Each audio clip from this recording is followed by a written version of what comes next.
How many four-letter words can I use on that? Trying to switch to a double. Cheddar is driving. Nothing yet. Takedown, Michael Cheddar. Oh, Nick, I'm a top guy, so I love top wrestling. Hale trying to stick him. He does. Maximus Hale the fall. So I think that wrestling is the greatest sport on earth.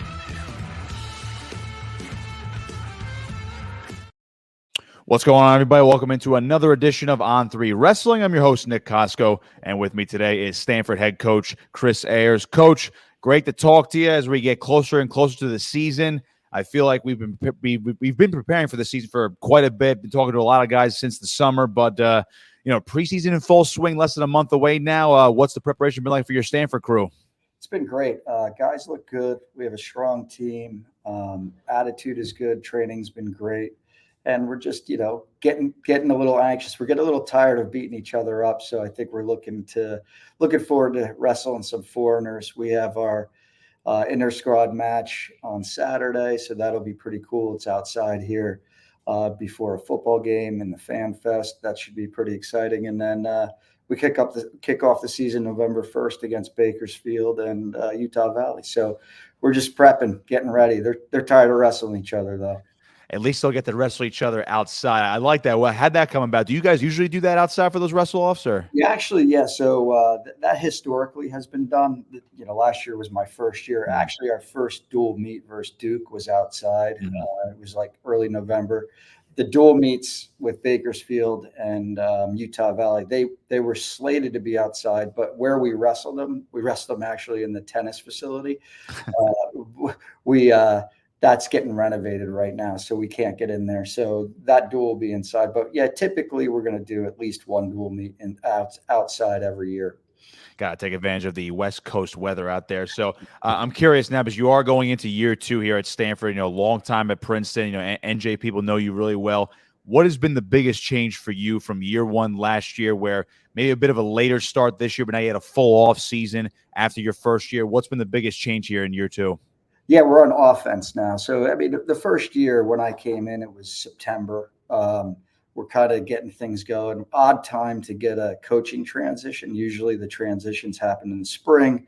You kind of get a little bit of a runway before the season gets going. But, man, I got out here and we were in practice. So we were a little bit on the defense and a little reactionary, I would say, last year, just trying to get things settled. Even with the coaching staffs and whatnot. But now we're kind of got a year where our systems are in place, and we're sort of what I would say getting on the offensive now. Just we understand the place now. We understand what we need to do. And there's a lot of different little nuances between one place and another place that you got to learn. And so we feel settled now, which I think is a big deal. The team is super comfortable with us. They've been through a year. And so, like I said, it just feels more like we're on the offensive and just starting to build the program instead of learn it, which is good. And that's kind of the way I came into. I'm not, I'm very observant of what's going on. Like I said, there's cultural differences, process differences, and sort of figuring all those things out and just kind of taking it all in throughout the season was important to where we are now. Now we're sort of putting our mark on the program, which is good. Fortunately, we had a pretty good season last year among all the transitions. So I'd say we're in a great spot right now, and I'm excited for the season. I know you previously mentioned that it was a big change for you, but it was the right time for a change to go from Princeton to go cross country to start coaching Stanford. I'm interested in that process of last year. It kind of caught my attention. You said you had to learn a lot last year in September. Again, it was a quick turnaround. You're right into the season, and now this year you had the full lay of the land, and now you're settled in. Were you excited to go through that learning process, or was it just something that, I just have to do it right now? That was a big reason for me leaving, honestly. A lot of people talk about getting out of their comfort zone, and that's where you have a lot of growth. And I was at Princeton for 17 years, and that's something that I preached. And so professionally, personally, I was very comfortable there. There was challenges, of course, and we were always trying to get better. But boy, I made this move and I made myself uncomfortable for sure. But I definitely learned a lot in the process. So I think in terms of just it was it was at one place for 17 years is a long time, and it was time to change things up a little bit and get with a new team and a new situation. So I would say, there was a lot of reasons leading up to leaving Princeton. I love Princeton. I still love Princeton. There was nothing. Funny thing is, like, there was nothing negative about it. It's like literally, I was like 17 years. It's probably time to shake things up a little bit. So that was the main driving force. And now we're here, and I've definitely learned a lot. So I got what I asked for sure.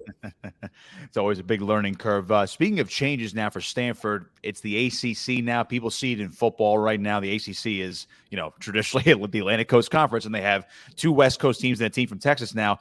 And that changes things for wrestling, considering you guys are now in the ACC. You're going to wrestle the likes of North Carolina, NC State, Virginia Tech, Duke, you name it. Now that you're part of what seems like the ACC trying to grow wrestling more, maybe expand the conference a little bit more, what's that going to be like, considering you guys were in the Pac-12 and now all of a sudden you're sitting there pretty on the West Coast, but then there's going to be a lot of East Coast travel and a lot of different looks now when you guys are in the ACC. So on the uncomfortable note, so I got here and we didn't have a conference. So we were out of the Pac-12. We hadn't found a place to land. So I got here and I'm like, I have no idea what's going to happen here. And you hear rumors and stuff's going around. And the administration had been kind of going through some possibilities. But at the end of the day, when they announced the ACC, I literally couldn't have been happier. Everyone talks about the travel, but we were traveling east anyway. The good news about our situation with the ACC is that we travel east 2 times for the ACC dual meets. So it's not a big deal, to be honest. And quite frankly, there's 2 airports here. There's 3, but we use 2, San Francisco, San Jose, both international hubs. So we generally find direct flights where we need to get to. So it's not that bad. I think people think we're constantly going out east, but it's been pretty good. But to be in the ACC is huge, and it's a great conference. So to land here was an ideal situation for us because I had no idea what was going to happen. And so it's been good so far. We haven't had any travel yet, but we did travel out east 3 times last year, so it'll be very similar. Not much changes. I'll tell you one interesting thing, just about the camaraderie among, just the respect among coaches. When I first got on the meeting in the ACC to talk about scheduling, they said, "Hey, you guys should travel out 3 times." And I was like, man, that's going to be really difficult. We're in quarters here too. So the quarter is only 10 weeks. So I was like, man, if we travel 3 times in a quarter, we're going to miss about 3 weeks of school, possibly, because it could carry over in the next week. Why would we fly all the way back if we're, wrestling on a Sunday? And so what was really good was that coaches understood that pretty quickly. And they were like, yeah, that's fine. Let's do 2. Stanford comes out twice. So just a good little thing. You see a lot of stuff online, how tough it is with the coaching, but I thought that was pretty cool that the coaches were great about listening and understanding, and then just agreeing to 2 times. As a small thing with the ACC, off the top of my head, I can't remember where they are this year. Do you guys know when you guys would host the ACC tournament? Stanford? Yes. Not sure yet. I don't think it's gone that far in terms of figuring out down the line where the ACC tournament's going to be held. It's at Duke this year. Yeah. Okay. But I think from what I understood in the call, it will cycle to every school. And when it hits Stanford, we're going to be really excited to host it. And that'll be a pretty cool thing to have that wrestling tournament on the West Coast. West Coast needs more matches, more Division I wrestling. So I can't wait for that moment. Yeah, I talked to Utah Valley head coach Adam Hall earlier this summer, and he echoed the same thing. West Coast wrestling, the rise of that could only be good for the sport. Something for your guys' program that's going to be really good, that's going to be on display, is when you guys are going to be on Big Ten Network. And I think I already saw you tweet about it. You guys are going to go to Iowa. It's the Big Ten Network debut for the season. Stanford, Iowa. I mean, that's got to be pretty cool. What was your reaction when you saw that? I was hopeful when we scheduled it that would be the case. I was hoping that the Big Ten would pick it up on TV. And when it came out, I was thrilled, to be honest with you. My basic philosophy has always been, anyone, anytime, anywhere. Like we want to wrestle the best competition. And obviously Iowa, with the history that they have, that was a huge pickup for us to be able to go there and wrestle in Carver. We've wrestled in Carver. I've coached in Carver multiple times, and I just love it. And so getting our guys in that environment is going to be great. And then that it's televised. I think it's a good opportunity for us to show who we are. And I do think we have a really good team. And hopefully we'll turn some heads with that dual meet for sure. And we're wrestling Iowa State the night before, so that, you know, going after those really good programs is what I'm about. And it really allows our guys an opportunity to see where they're at, and then also prepare for, everyone's looking towards the NCAA tournament. And so we want to face those guys that we're going to see at the NCAA tournament. We want to make those adjustments in our training. So we're prepared at the end of the year. But what a great opportunity for the kids that are on this team to go there and show their skills and on that sort of a national stage. I'm really thrilled about that. And speaking of your team, you guys got 2 All-Americans back in Daniel Cardenas and Hunter Garvin. I wanted to ask about them real quick. And right now projected 57-65. Is there a different plan with Cardenas this year? I know some people have said he might redshirt, he might go in the lineup. What are those 2 guys looking like so far, coming off podium finishes last year? Really, all options are on the table with Cardenas. As of right now, we're thinking redshirt, planning down the road. But it's still an opportunity. We're not going to wrestle him in the early part of the season. We're going to see what the team looks like. Literally coming out of December, if we think we can get a trophy, we might put him in there. But if not, I think we're going to probably keep him redshirted. Mm-hmm. But it's what Daniel wants to. In our program, it's conversations, right? It's about what's best for the team, but it's also what's best for the individuals on the team. It's something that he wants to do, and we listen to that and we make decisions based on that. So as when I say we, Daniel and the staff make a decision what's best for him. We had that situation last year with Lorenzo Norman. Mm-hmm. With the freshman rule, you can wrestle in 5 events. We didn't really have a great situation at 174. At the end of the day, what was best for Lorenzo was redshirting, and that wasn't what was best for the team at that very moment. But I think in time, that decision will benefit the team. So kind of similar with Daniel, and we'll see what happens. We kind of move along and don't make like concrete decisions around things. We want to see where we're at because we don't really know where we're at yet.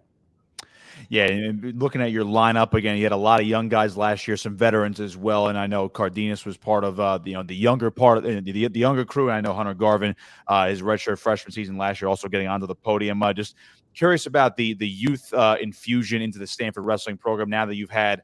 Again, we talked about it before, the full off-season cycle, full recruiting cycle. What have you noticed so far about this incoming freshman class that's been on campus now for a little bit?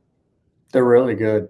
I mean, I'm smiling every day. I talk to our alums quite a bit. We have these sort of town hall meetings, and man, if you could see our room, I'm just in heaven when I walk in there. There's just so many great matchups, and I'm so pleased with how these freshmen are responding to the environment. You never know how that's going to go. They want to be good. They want to be great. And when there's so much competition between the weights, it's just, every day is just fireworks in the room. You mentioned Daniel and Hunter. I mean, yeah, God, if you could see those 2 guys wrestle in our room in a long 15-minute go or something like that, it's just amazing. And it makes you feel good as a coach to know that you have youth in the room, to know that the program's on strong footing for, our 27 team is going to be, if everything works out and everyone stays healthy, that team is going to be lights out good. And we're getting the recruits to come in too. So the youth of the team has just been, their transition has been great. And I credit a lot of that to the upperclassmen. I mean, Nick Stemmet, Jason Miranda, and Jaden Abbas, all 5th year seniors, Jaden's 6th year. I'm their 3rd head coach. So, but what's been a constant is the culture's been phenomenal, and a lot of it's due to their leadership.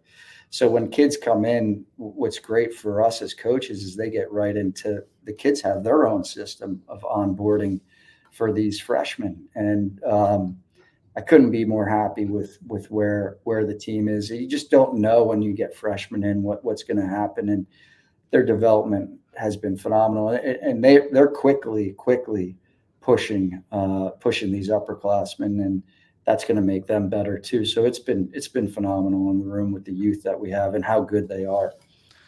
Really good to hear. And speaking of those upperclassmen, just like you mentioned, Jay Nabis, third head coach, and then Nico Provo is going into his junior year, and he's basically one of the veterans on the team now at this point. With the influx of the veterans that you have on the team now, combined with this youth movement you have at Stanford, what's been the adjustment that the upperclassmen have made, and particularly, I guess, for Jay Nabis, considering he's you said this is the third head coach he's had in his wrestling career. Kind of mind-boggling when you really think about it, but that unfortunately that's just what happens sometimes with these programs. Yeah. How they adjusted to you and your staff's I would say maybe future projections, your culture, and how they kind of maybe remolded themselves in your vision. Yeah. So what I'll say to that is, I mentioned earlier I had to get out of my comfort zone. I think getting out of my comfort zone happened mostly off the mats. The greatest thing about the transition was their acceptance of me. So the team really, they could have handled me coming in a number of ways. They could have been skeptical. They could have been resistant. Could have been a lot of negative things that would happen, with me coming on and then pretty much a new staff. But the greatest thing was they were super accepting, super open. And I think we had the results we did last year because of that. And that had a lot to do with the senior leadership. I failed to mention Peter Ming being back too. There's a great example of a kid who's really a 97-pounder, but didn't even question going to heavyweight for the year, being super undersized, but did it for the team. So when you have guys like that making those sacrifices for the team and everybody's looking out for the team, the important thing for them to make the team the best it could be was to just take whatever they got, which was me, for better or for worse. So the best thing about the transition was the team, honestly. And those guys, those seniors could have led this in a lot of different directions with how they handled the transitions. And so what was phenomenal was, they were echoing what the coaching staff was doing. And they were telling the team, like, this is a good thing. This is what, let's get on board with this. So I would say I was super appreciative of just the full commitment to whatever we put in front of them. And again, we had some pretty good results for the team that we had. And a lot is credited to those seniors, though. And it was interesting, they could have went a bunch of different ways after most of them have their degrees right now. So they could have had other options, but they stayed. So that says a lot about Stanford, first and foremost, and what's happening here. And then just also about what happened last year and them feeling good about where we are. So, yeah, if I owe anything to anybody for a good transition, it's probably the seniors that are here now. I wanted to switch gears to your coaching staff, obviously, excuse me, with Patrick Bruckey and Sean Gray, standouts in their own right, but you guys added Hayden Hidlay, a legend in his own right over at NC State. I believe he was at North Dakota State just prior to that. Now he's on your staff. What's his impact been on the room been like so far throughout the entire summer in the preseason, and what kind of juices he brought to the Stanford wrestling room? Hayden's been phenomenal. It was sort of like a great piece of the puzzle. We lost Ryan Deacon. He got out of coaching, actually. His wife's getting a PhD at the University of Colorado Boulder. So he went with her. Obviously, he didn't have much of a choice, I think. So he was phenomenal. And I'll just speak to him for 1 second because I owe a lot of gratitude to him. He stayed on with me. He was one of the guys from the former staff. And quite frankly, in that uncomfortable area, everything outside of the wrestling room, he was phenomenal in helping me transition. We obviously didn't want to lose Ryan, but when we did, we got to hustle it. And it was funny. I'm pretty funny about coaching searches. usually I keep it very open, but man, everything pointed to Hayden, and and it happened pretty quickly. And we got Hayden here, and he's fit right in. I think what's neat is, you want a staff that's not exactly like you, I guess you could say, like where are their strengths where you're not strong. And he's actually filled a lot of my holes, I would say, things that I maybe struggle at a little bit, but he's been great. The main thing here is we do implement a lot of systems and stuff, and this is speaking to the stuff outside of the wrestling room. Obviously, he's phenomenal in there. And I think when people think about coaching, they're thinking, the X's and O's and the technique and the running of practice, but that's such a small part of the whole job. And as a coach, you worry, can they do the other stuff? You usually get these NCAA champs and they come in and it's an eye-opening experience to see what we actually do. And sometimes they do struggle in the areas that you need them to be strong. He's been phenomenal. He's like a sponge. But then obviously in the room, forget about it. He's phenomenal. He's a 5-time All-American. I joke. Pretty good. Not many of those walking around, and there never will be many of those walking around. So he's a unicorn basically. But he's a guy who brings a different style too. NC State has been great, and you think about this when you're hiring. They've done such a phenomenal job of transforming a program. So another key piece to him was being part of that transformation. I was curious, like, how do they do stuff? I'm always trying to learn. And so having that different look, you have 3 Princeton guys really with me, Pat, and Sean. Yeah. Getting that outside look was really good for us to have that different set of eyes on it and just kind of maybe add some different philosophy to what we were already doing, because Pat and Sean were in the system at Princeton. So they kind of knew how I ran things and how we ran things. So yeah, he's been, far exceeded expectations from what I thought he would be. It's been great. And just to piggyback off that, I mean, ironically, you guys are now in the ACC with NC State, where he wrestled and was a 5-time All-American. But you mentioned how you looked at NC State as the way they built that program, and now they're consistently a top 5-ish powerhouse every year. Do you look at NC State, maybe not just to narrow it to the ACC, but do you look at them as one of the programs where look at their blueprint, take some ideas, and obviously now that you have Hayden on staff, that is a way for you guys to say, all right, maybe we'll take a little bit of this, implement it into our program, so maybe Stanford could be a perennial top 5, top 10 program year to year? I think that's one of my better traits is like, I may have very little original ideas of my own, but I'm pretty good at observing and maybe stealing ideas and making them my own. So yeah, definitely.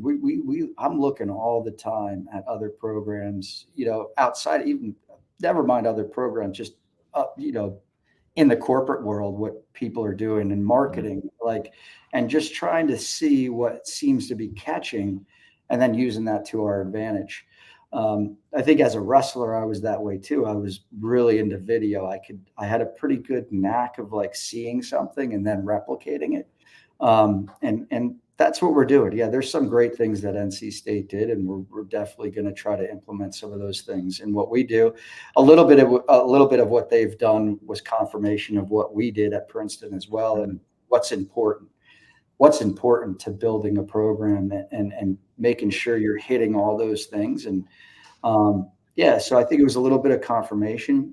Hey, we're doing the right things, and then also a little bit of what we do is right. But we're trying to beat NC State too. So it's like, I kind of feel like, they do some things very good that maybe we need to be better at, but we do a lot of things really good that maybe they're not hitting as well. So, right. But we're as an individual and just as a program, as a leader, you got to be ready for the evolution. The interesting thing about wrestling, the thing I love about it is, just use the example of technique. What was in 4 years ago is not effective now, and maybe what was good 25 years ago makes a comeback. So being aware that it's ever evolving and being able to adapt, I think, is critically important to building a program and making it the best it can be. And taking ideas from other teams, that's easy. In a simplistic term, it's like the run game is coming back in football compared to the passing in the last 10 years. Just to switch gears to off the mat right here, it's interesting because you have now, again, this is your second year at Stanford. NIL is rapidly evolving. Revenue share thing is coming down next year. Who knows? That could change tomorrow for all we know. So I talked to a lot of coaches and a lot of people within wrestling, how some have many different perspectives on what NIL means to the sport and what that revenue share could mean to the sport. You've obviously seen both sides of it now, coaching in the Ivy League for so long. And I know NIL wasn't in its infant days 2 years ago, but it's rapidly changed and evolved in the 2 years since. What have you noticed the differences between Princeton and Stanford and how NIL has evolved within the sport of wrestling? As we know, football and basketball, breadwinners, women's basketball on the rise as well. But what have you noticed about it in terms of the wrestling space so far? You got to be in the game. I mean, one of the funny things, I'll speak to like the similarity of sort of Stanford and Princeton is, the question gets asked, what do you think of NIL? And you ask alumni, and some of them are sort of like, well, I don't like it. They're taking the amateurism out of it and this and that. And people ask me, what do I think about it? Or how do I feel about it? Like, is it good? Is it bad? I can't care. I'm trying to run a program right now. It doesn't matter what I think. I either have to do it or I'm dead. So basically, I have no sort of like, is it good or is it bad or anything like that? It's just the game that we're playing. The rules are constantly shifting. Even you say 2 years ago, it's like month to month. I'm not kidding. Day to day, you're figuring out that the landscape is changing, and what are you doing to either stay ahead or catch up or whatever position that you're in. And you gotta position yourself to play the game. We're trying to win a national title. I'm not afraid to say that. I think Stanford has the best athletic department. Numerically, we've won the most Directors' Cups. We have the most national championship teams. We have the most individual national champs. That's looking at all sports. Wrestling should slide right in there if we do the right things to be one of those programs. So NIL is just part of the game now. It's like you just have to be indifferent. Big piece of it, though, that's challenging is educating those people that are resistant. Yeah. And getting them to be on board. Yeah, it's not like when you wrestled and you had to clean a stadium to get money to run the program. It's totally changed. And the question then becomes like, how good do you want the program to be? Do you want to be in contention to win a national title? Or do you want to be top 20? And so the difference between those two teams, even outside the top 20, the difference between those two programs is how are you utilizing NIL? And so it's just part of our day-to-day now. And either you get on board and figure it out or you die. I hope we don't die. I hope so too. That's my thought on it. I mean, it's interesting because NIL can be used to grow the sport or it can be detrimental to the sport, but it's like we're still not in the right frame of mind or the area where we actually know the answer to that. So speaking of growing the sport, I know you're a huge advocate of women's wrestling. I am too. I've seen the rise of it in New Jersey, individual girls state tournament for at the high school level, and brings a lot of excitement. Participation numbers, I think, are going up across the board for men and women. Is this the next step to growing the sport? I mean, I'll get into my big growing the sport question in a second, but as far as this area is concerned, adding women's wrestling, especially at the Power 4 level, like where you guys are, is that one of the biggest keys to making sure the sport keeps rising with the tide? Yeah, I think that's where we went wrong in the sport, and it's why we are where we are right now, is that we didn't, push for it sooner. And women's wrestling has helped so much in relation to growing men's sport, but that's not the reason to do it. It's not like this vehicle to make men's wrestling better. It's, I'd say this, I mean, I never would have went to college had I not wrestled. Like a lot of what's been my life, all the good things about my life were because I was a wrestler, and I started wrestling when I was a kid. And it took me, like I was a caveman too. It took me, my daughter wanting to wrestle, for me to make the math, to do the math, to say, hey, like, why this was so good for me. Why can't it be this vehicle for growth for women as well? And it just, it just was what was ingrained in our culture that held us back. And, now that my eyes have been opened, and I think everyone's eyes get opened at a specific point, and it's happening a lot faster. But once you realize like how good this is for a person to grow and have opportunity, you say to yourself, like, we need to have these opportunities for women as well. I mean, it was sort of a question, but you mentioned the Power Fives and Fours, whatever it is now. I don't even know. But we face a really big challenge right now with the house settlement. And so with this, it's actually kind of a big, I think it's slowing things down for women's wrestling in the Division I Power 4 schools. Yeah. Because they're trying to sort out, how do we deal with this situation of the house settlement and roster caps going to 30 and scholarships going up. People don't realize, I think there was a lot of tweets that went out that said, "Wow, this is great, 30 scholarships for wrestling." Somebody's got to pay for those scholarships. Yeah. Somebody's got to pay for the new scholarships for football. Somebody's got to pay for the new scholarships for basketball. It's expensive. And I think right now, most athletic departments are on a firm hold on anything additional, because they have to sort out what they're going to do with this house settlement. But, people are working very hard, my wife being one of them, on making sure we're positioned. Women's wrestling is positioned to take advantage when they can to add these programs. So the growth of the women's opportunities on the college level have been insane in the last 5 years. I think they're at 99 college programs right now, only 4 of which are Division I, only 1 of which is Power 4. So we got work to do. And it takes people like myself and other coaches. I think we have a loud voice. And I say it all the time to my administration, like, we should add women's wrestling. And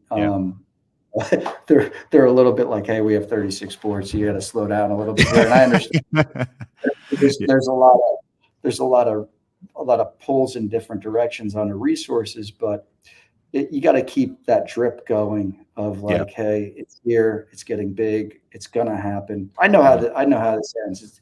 A lot of these schools are gonna have it. It's like the state tournament in New Jersey. You knew it was gonna happen. It's like convincing people like this is gonna happen one way or the other. Why not be one of the front runners to do it? Like Iowa right now. I mean, they're winning everything. So because they were an early adopter. And so, so women's wrestling, huge. We got to just keep pushing for it.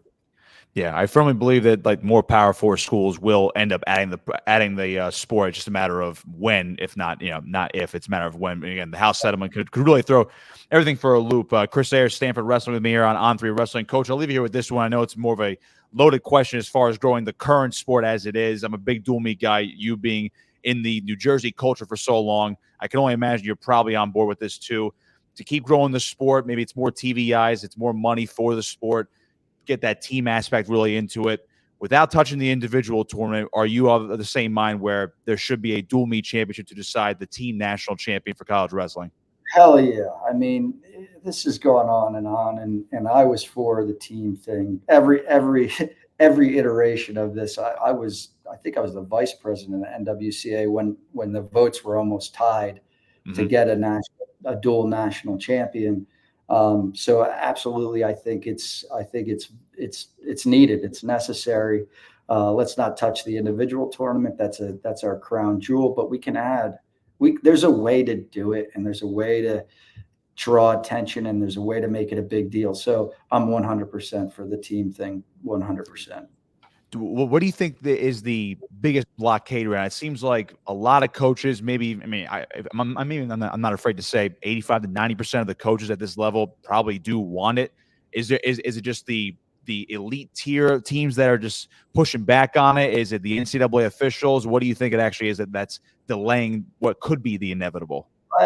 it's mostly coaches. I mean, that's the way it went back. And I don't know why this is. It's like we put all the decisions in the coaches' hands, and they're going to default to what's best for that, what they think is best for them. Is it what's best for them in the sport? Maybe they're wrong. I think they're wrong, but they're thinking about themselves. It's sort of like these rankings that, the coaches rank for the NCAAs. It's a big piece of the puzzle. And I find that incredibly, just a bad way to do things. Like I'm worried about my guys. Like that's what I'm thinking about. And I'm going to have I'll say it publicly. I will definitely have a bias about my guys when I'm doing rankings. I can't not have a bias about my guys. It's impossible. I want my guys to win. I want everyone else not to win. So how do you do this ranking? So I think similarly, when you're asking the coaches, like, should we have this dual meet tournament? If in their mind, it's not what's best for their team, or they're going to say no, even if it's what's best for wrestling. I mean, at some point, I think you turn this over to people who are not so connected to one team, and you let them figure it out. I mean, there was a consulting group, you probably heard about this, but a consulting group that did this whole report on what should happen with wrestling. I thought it was really good, but at the end of the day, it didn't go anywhere because they asked the question. They asked the coaches what they think about it. So when you ask the coaches what they think about it, they're going to rip it apart for things that don't fit with what is good for their program. So I think it's mostly coach resistance and a fear that the coaches are going to be ticked off about it. But that's how we've run things for a long time. It's been very much driven by coach decisions. Again, back to the ranking, I think it's crazy. I don't know why we don't just, average some of the ranking leaders in the press who are doing this every week. They're taking their time on it and just use that. But I guess, I don't know. What do I know? I'll tell you what. I mean, I know you scout and you do watch a lot of film, but there's no way you can name all 33 guys that should be in the NCAA tournament over your own guy. That's a great point. If we don't wrestle the team, I have no idea who the kid is. Do you know what I'm saying? Like, unless it's a dual meet of a team that I've scouted, I have no idea of what the other teams have or what their guys did, anything, not one clue. Till I see that guy in a match. If you ask me name a team and you ask me their lineup and they're not on our schedule, I have no freaking idea who they're right. There's no need to scout them until, like you said, till either the conference tournament or more likely the NCAA tournament. Where you're like, okay, we might see this guy in this bracket, and it's one guy out of their lineup of 10. So I'm with you on that. We have these ranking guys who are doing this every week who are looking at every team. Like, they have an idea. It's so hard it's hard to do. Ranking is really hard to do. And those guys do their best, but then you throw coaches in there to do away. Like, I haven't thought about any of these guys other than the guys that we've wrestled, and it's hard. So, I'm not a huge fan, but yeah, it is where it is right now. 5 months from now, I'm sure social media is going to blow up about it once the latest coaches rankings come out ahead of the NCAA tournament. Chris Ayres, Stanford Wrestling, with me here on On3 Wrestling. Coach, really appreciate your time today. Looking forward to watching you guys this season, and hopefully we'll catch up in Philadelphia come March. Awesome, man. Thanks for having me on. Absolutely. Chris Ayres, Stanford Wrestling, right here on On3 Wrestling.